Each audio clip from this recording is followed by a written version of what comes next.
Na alegria do Espírito Santo, nós saudamos a você que nos acompanha no programa Ponto de Encontro desta quarta semana do tempo da Quaresma, aqui pela TV Canção Nova Rio Grande do Sul e também pelas redes sociais da nossa Diocese de Caxias do Sul. Obrigado a você pela sua audiência e pela sua companhia nesta que é a nossa revista semanal com notícias e informações à vida da nossa Diocese. No programa Ponto de Encontro desta semana, você vai conferir a prestação de contas da Coleta Nacional da Solidariedade, a coleta da campanha da Fraternidade realizada no ano passado e onde a Diocese de Caxias do Sul investiu os valores arrecadados. Você também vai acompanhar o programa Razões da Fé produzido pela nossa Diocese de Caxias do Sul, com a participação do coordenador nacional de campanhas, da campanha da Fraternidade, portanto, Padre Jean Paul Hansen, que nos ajuda a entender a importância da campanha da Fraternidade. O povo de Deus na Diocese de Caxias do Sul fez a doação de quase 168 mil reais no ano passado, na coleta do Domingo de Ramos, gesto concreto da campanha da Fraternidade. O coordenador diocesano de pastoral, Padre Leonardo Inácio Pereira, apresenta agora a prestação de contas de onde a Diocese investiu os valores recebidos.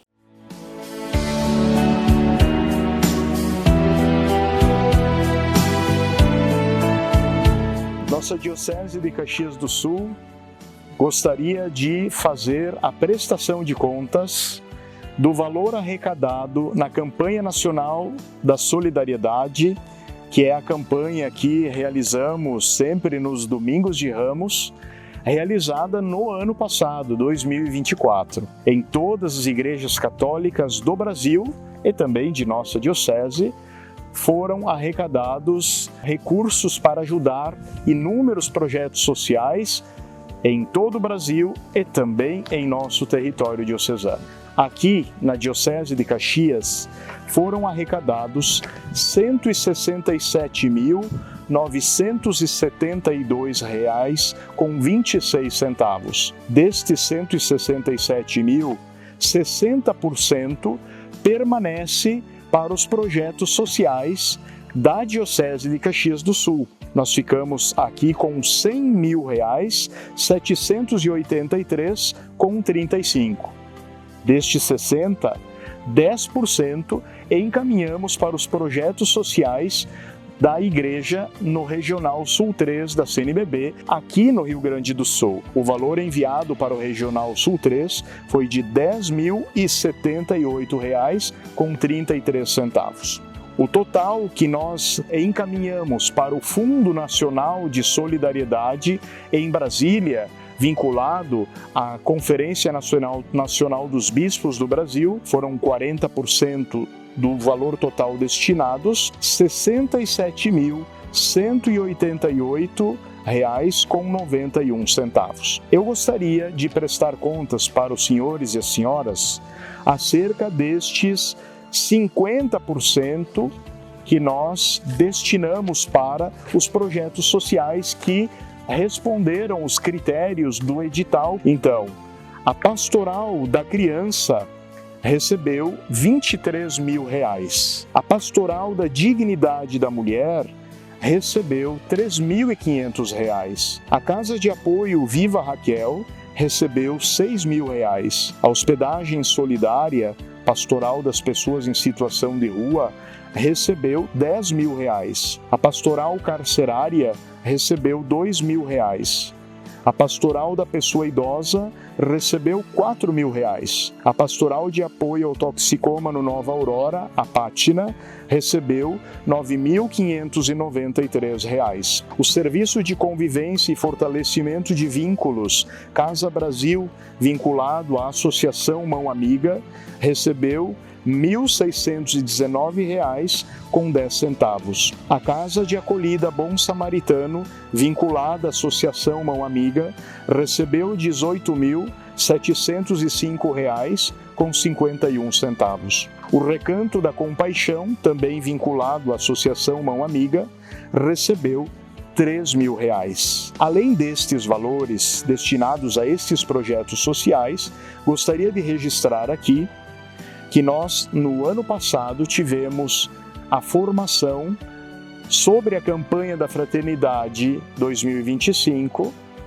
esse tema que estamos trabalhando agora, ecologia, fraternidade e ecologia integral, e nós pudemos contar com a presença do coordenador nacional das campanhas da fraternidade no Brasil, Padre Jean Paul Hansen, que fez uma formação para os padres e para os candidatos ao diaconato, e também fez uma formação para o povo de Deus no Colégio Murialdo no mês de novembro do ano passado. E o valor que nós investimos tanto nas passagens aéreas, quanto também na colaboração ao Padre Jean Paul, bem como o aluguel do auditório do Colégio Murialdo, o valor total R$ 5.570,09. Em caixa, para próximos projetos, nós temos R$ 13.356,21. Esta prestação de contas será publicada nos meios de comunicação vinculados à Diocese de Caxias do Sul. Todos terão acesso para que a gente possa cada vez mais aumentar a credibilidade e valorizar essas entidades que vêm fazendo um trabalho muito bonito e que vocês terão oportunidade de acompanhar nos vídeos posteriores. Nos próximos dias 12 e 13 de abril acontecerá a campanha nacional da solidariedade. E como Igreja Católica em todo o Brasil, nós queremos pedir a você que mais uma vez nos ajude para que a nossa casa comum, a ecologia integral possa acontecer e a nossa casa comum possa ser preservada. A casa comum, a primeira casa comum é o coração de cada um de nós. A segunda é a nossa família. A terceira é a igreja, a comunidade onde nós participamos e servimos, a sociedade também. E a quarta é essa beleza que Deus nos deu, que é a natureza. Então nós todos temos responsabilidade sobre isso. E a campanha da fraternidade faz um belo trabalho desse resgate destes valores para que Deus seja louvado e amado também por todas as suas criaturas. Muito obrigado e que Deus abençoe.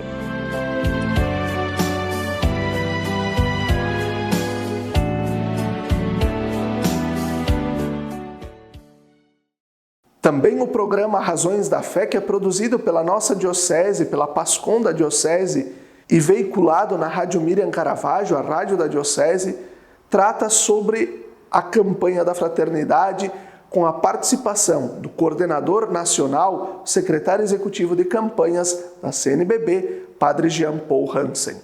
Por que realizar a campanha justamente nesse tempo de Quaresma? Felipe, uma vez me perguntaram numa entrevista como essa, o que é que eu diria para quem diz que a campanha da fraternidade atrapalha a Quaresma? E eu respondi no ímpeto da questão, não vou fazer assim hoje, mas eu respondi, eu diria que essa pessoa não entendeu nada da campanha da fraternidade e muito menos da Quaresma. A Quaresma não é um tempo de conversão individualista, nem um tempo de conversão intimista, como ela tem ganhado essas cores nos dias atuais, de uma conversão a mim mesmo, mais do que a Deus. A Quaresma é um tempo de conversão ao projeto de Deus, aquilo que Deus sonhou desde a criação. E a campanha da fraternidade, nessa perspectiva, se encaixa perfeitamente na Quaresma. Por isso ela nasceu na Quaresma, não é, Padre Anésio? Isso. Ela nasceu na Quaresma já lá em Nísia Floresta, em 1962, e ela permanece na Quaresma até hoje. Por quê?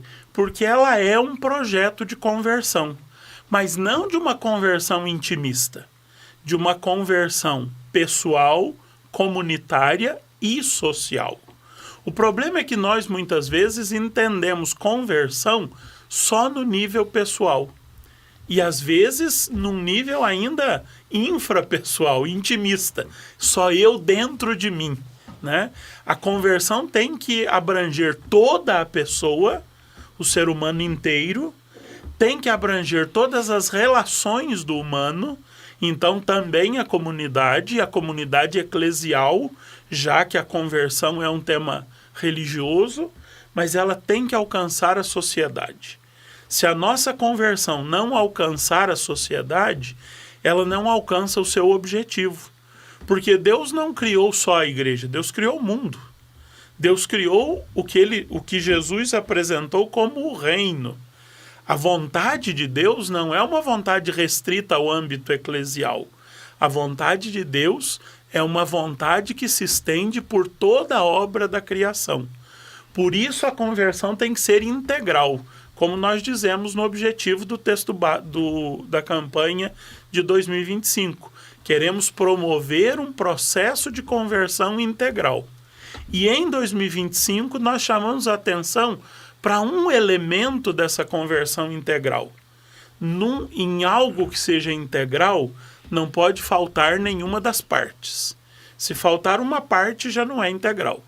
Então, este ano, nós chamamos a atenção para a conversão ecológica, que é um elemento da conversão integral. E assim nós vamos concluindo o primeiro bloco do nosso programa Ponto de Encontro desta quarta semana do tempo da Quaresma. Fique com a gente, até daqui a pouco.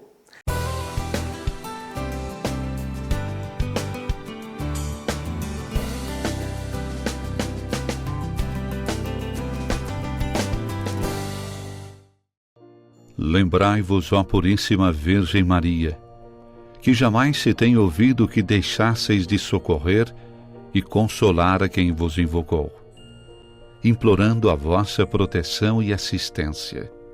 Assim, pois, animado com igual confiança, como a Mãe Amantíssima, ó Virgem das Virgens, a vós recorro, de vós me valho, gemendo sob o peso de meus pecados, humildemente me prostro a vossos pés. Não rejeiteis as minhas súplicas, ó Virgem de Caravaggio, mas dignai-vos de as ouvir propícia e de me alcançar a graça que vos peço. Amém.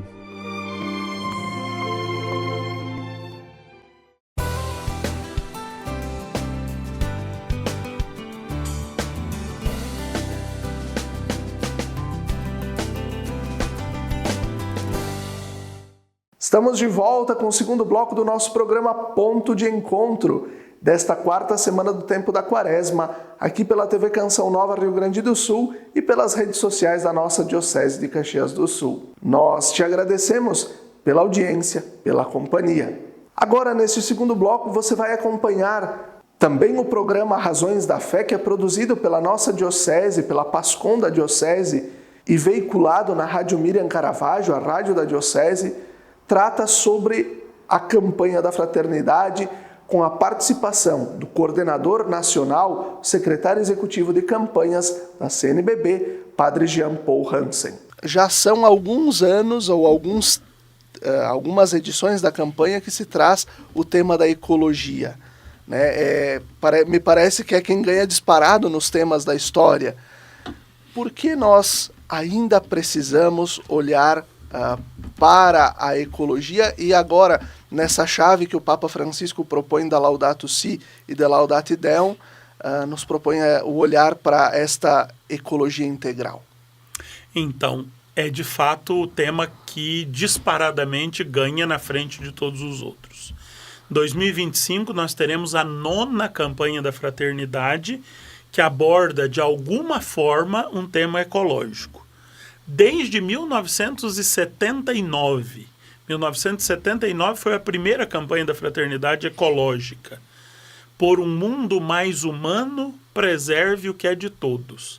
Eu gosto de dizer que, para mim, nessa campanha da fraternidade de 79, já tinha aí um cheirinho de ecologia integral. Por um mundo mais humano, preserve o que é de todos, né?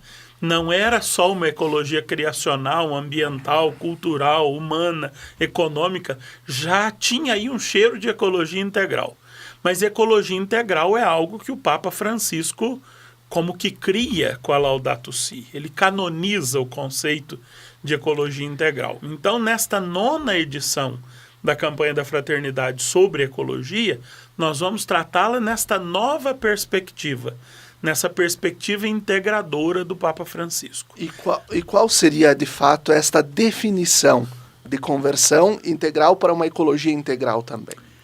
A ecologia integral eu tenho definido a partir da abordagem do texto base, da Laudato Si, da Laudate Deum, como a ecologia que contempla toda a casa comum, com todos os seus habitantes e todas as relações que se travam entre todos os habitantes e deles com a casa comum, né? A casa comum, nós podemos dizer, é o planeta, mas é até mais do que o planeta. O planeta está numa órbita, é o cosmos, né?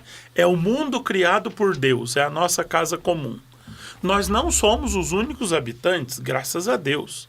São muitos os habitantes, inclusive aqueles que nos habitam. Nós somos habitados por muitos seres vivos, né? Senão a nossa digestão não seria boa como é, e assim por diante. A ecologia integral, ela quer contemplar todas estas formas de vida, inclusive compreender a Terra como um organismo vivo. Porque ela é, né? É um organismo vivo e um organismo habitado por muitos seres viventes, mas sem esquecer nunca essas relações, porque as relações, as conexões entre os diversos seres vivos que habitam a casa comum, essas relações são, eu diria assim, o que de fato é ecológico e é o que de fato provoca a nossa conversão. A nossa conversão ecológica se dará na mudança do tipo de relação que nós, seres humanos, distintos e distinguidos por Deus na criação, travamos com a Terra e com todos os seus habitantes. Padre Léo, nós, ao virmos até Caravaggio para gravarmos o Razões da Fé, passamos aqui pelo Morro da Busa, onde percebemos um dos lugares onde tivemos grandes deslizamentos. O Padre Léo também relacionava e falava ao Padre Jean Paul sobre a Serra do Rio das Antas, né? Os mais de 150 deslizamentos. Nós, enquanto igreja, enquanto Diocese de Caxias, podemos deixar que uma comunidade deixe de falar de campanha da fraternidade neste tempo em que nós sofremos tanto com essas enchentes que foram eminentes e esses deslizamentos? Bom, aqui eu acho que dois aspectos eles são importantes de serem ressaltados. O primeiro é o seguinte: mesmo que se nossa região não tivesse sido afetada por essa catástrofe climática que fez tantas vítimas aqui na nossa diocese, mesmo que não tivesse acontecido nada, absolutamente nada no âmbito desses deslizamentos ou das enchentes, eclesialmente falando, é uma questão eclesiológica, de entendimento. Nós fazemos parte de um corpo, o corpo de Cristo, o corpo místico de Cristo. Nós precisamos naturalmente falar das responsabilidades, falar daquilo que da nossa própria espiritualidade cristã, que implica inevitavelmente uma ação social, né? Nós temos que refletir sobre isso. Então esse é um primeiro ponto que precisa ser marcado. Não é uma questão, eu não quero que na minha comunidade falem da campanha da fraternidade. Esses dias, ano passado, aliás, no censo da catequese que a gente fez, Padre Jean Paul, um trabalho muito bonito aqui, onde nós conseguimos escutar mais de 11 mil pessoas que partilharam conosco a respeito do processo catequético na nossa diocese. Tinha algumas pessoas, algumas das respostas, dizendo para desvincular a catequese da campanha da fraternidade. É aquilo que o senhor dizia, que a gente não tem como separar. né? Ou a pessoa não entendeu o que é catequese, ou não entendeu o que é campanha da fraternidade, e muito menos o que é o tempo quaresmal, né? Então, é eclesiológico isso. Nós fazemos parte de uma igreja, esta igreja está situada no Brasil, é a mesma igreja, é a igreja de Cristo no Brasil, né? Nós nunca dizemos assim, nós somos a igreja do Brasil. Não, nós somos a igreja no Brasil. Né? Então, para dar, esse é o primeiro aspecto que eu acho importante de ressaltar. O segundo aspecto, e aqui daí nós trazemos a nossa experiência, né? Nós todos vivenciamos essa tristeza tão grande e que andando pelas comunidades, né? Eu venho viajando bastante aqui na nossa diocese, a gente tem colegas padres que vêm acompanhando as famílias diretamente, as famílias atingidas pelos deslizamentos, e que me relataram esses dias, por exemplo, né, de alguém que, quando escuta o barulho de chuva, já começa a se arranhar, começa a ter uma crise de ansiedade gigantesca, sabe? Então, pelo fato de nós estarmos imersos nessa realidade que sofreu essas consequências, nós precisamos falar sobre essa temática desta campanha da fraternidade especificamente. A coleta da campanha da fraternidade sustenta a igreja para fora, na ação sociocaritativa da igreja. Então, da coleta da campanha da fraternidade, não fica nada para dentro da igreja. Os 60% que ficam na diocese devem ser destinados a projetos humanitários e sociais da diocese, mas projetos para fora, ações sociais da diocese. E os 40% que vão para o Fundo Nacional de Solidariedade, que é administrado na CNBB, também são integralmente destinados a projetos sociais e humanitários em todo o Brasil. Neste ano de 2024, nós conseguimos ajudar 238 projetos humanitários e sociais em todos os estados brasileiros, com quase 8 milhões de reais. Então, se 40% são 8 milhões, 12 milhões são os 60% que ficaram espalhados nas 280 dioceses do Brasil, somando na coleta total 20 milhões, mais ou menos. São valores aproximativos. Mas são valores que a igreja, que nós cristãos, o conjunto da igreja no Brasil, destinamos à ação sociocaritativa. E assim nós vamos concluindo mais um programa Ponto de Encontro, agradecendo a você pela sua audiência e pela sua companhia. Se nos acompanha nesta quinta-feira, fica com a transmissão ao vivo da adoração ao Santíssimo Sacramento do Santuário de Caravaggio. E se nos acompanha no domingo, fica com a transmissão da Santa Missa do Santuário de Caravaggio. Até a próxima semana, até o próximo Ponto de Encontro.